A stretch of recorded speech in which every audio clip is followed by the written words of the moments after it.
Apple তাদের নতুন IT update নিয়ে চলে আসলো।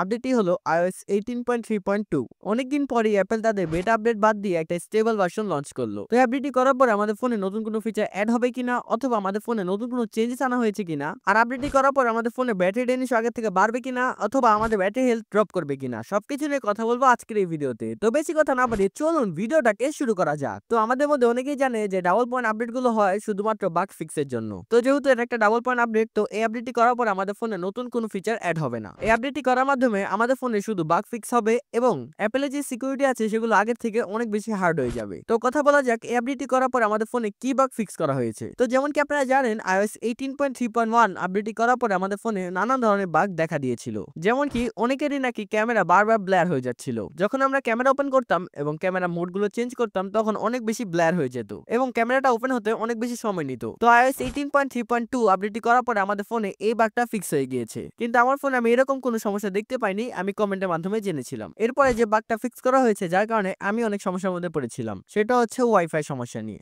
iOS 18.3.1 আপডেটটি করার পরে আমাদের ফোনে কোনো কারণ ছাড়াই ওয়াইফাই ডিসকানেক্ট হয়ে যাচ্ছিল, যার কারণে আমার অনেক সমস্যার ফেস করতে হয়েছিল। কিন্তু iOS 18.3.2 আপডেটটি করার পরে আমাদের ফোনে এই বাগটাও ফিক্স হয়ে গিয়েছে। তার পাশাপাশি iOS 18.3.1 আপডেটটি করার পরে আমাদের ফোনে নেটওয়ার্ক অনেক বেশি স্লো হয়ে গিয়েছিল। সবার ফোনে দেখা না দিলেও অনেকের ফোনেই নেটওয়ার্ক ইস্যু দেখা দিচ্ছিল। কিন্তু iOS 18.3.2 আপডেটটি করার পরে আমাদের এই বাগটাও ফিক্স করা হয়েছে। এর পাশাপাশি ছোটখাটো আরো অনেক বাগ ফিক্স করা হয়েছে, কিন্তু আমার কাছে এই তিনটাই সবথেকে গুরুত্বপূর্ণ মনে হয়েছিল, তাই এই তিনটাই আপনাদের জানিয়ে দিলাম। এর পাশাপাশি যদি কথা বলি iOS 18.3.2 আপডেটটি করার পর আমাদের ফোনে ব্যাটারি ড্রেনেজ আগে থেকে বেড়েছে কিনা, তো যেহেতু এই আপডেটটি আমি আজকেই করেছি, তো এখন পর্যন্ত আমি বুঝতে পারিনি যে আপডেটটি করার পর আমাদের ফোনে ব্যাটারি ড্রেনেজ আগে থেকে বেড়েছে কিনা। আমি আপডেটটাকে 2 থেকে 3 দিন ইউজ করার পরে অবশ্যই আপনাদের জানিয়ে দিব যে এই আপডেটটি করার পর আমাদের ফোনে ব্যাটারি ড্রেনেজ আগে থেকে বেড়েছে কিনা। কিন্তু যতটুকু আমার মনে হয় এই আপডেটটি করার পর আমাদের ফোনে ব্যাটারি ড্রেনেজও বাড়বে না, কারণ যেহেতু এটা একটা ডাবল পয়েন্ট আপডেট, তো এই আপডেটগুলোর মধ্যে অ্যাপের সব সমস্যাগুলো নিয়ে কাজ করে থাকে। তো আশা করা যায় ব্যাটারি ড্রেনেজ সমস্যা নিয়েও তারা কাজ করেছে। আর যদি কথা বলি এই আপডেটটি করার পরে আমাদের ফোনে কোনো রকম ব্যাটারি হেলথ ড্রপ হয়েছে কিনা, তো যেহেতু অনেক ছোট একটা আপডেট এবং আপডেট করার কারণে কখনোই আমাদের ফোনে ব্যাটারি হেলথ ড্রপ হয় না,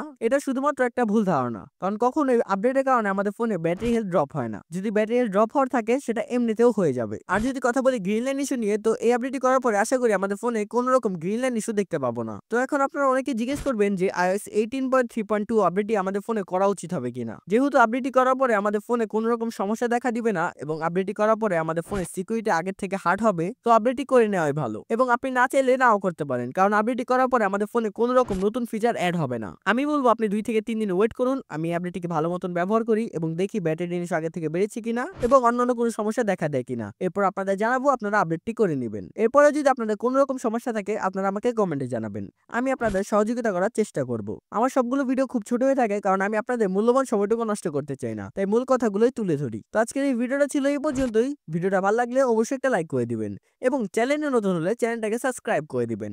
ধন্যবাদ সকলকে, দেখা হবে নতুন একটা ভিডিওতে।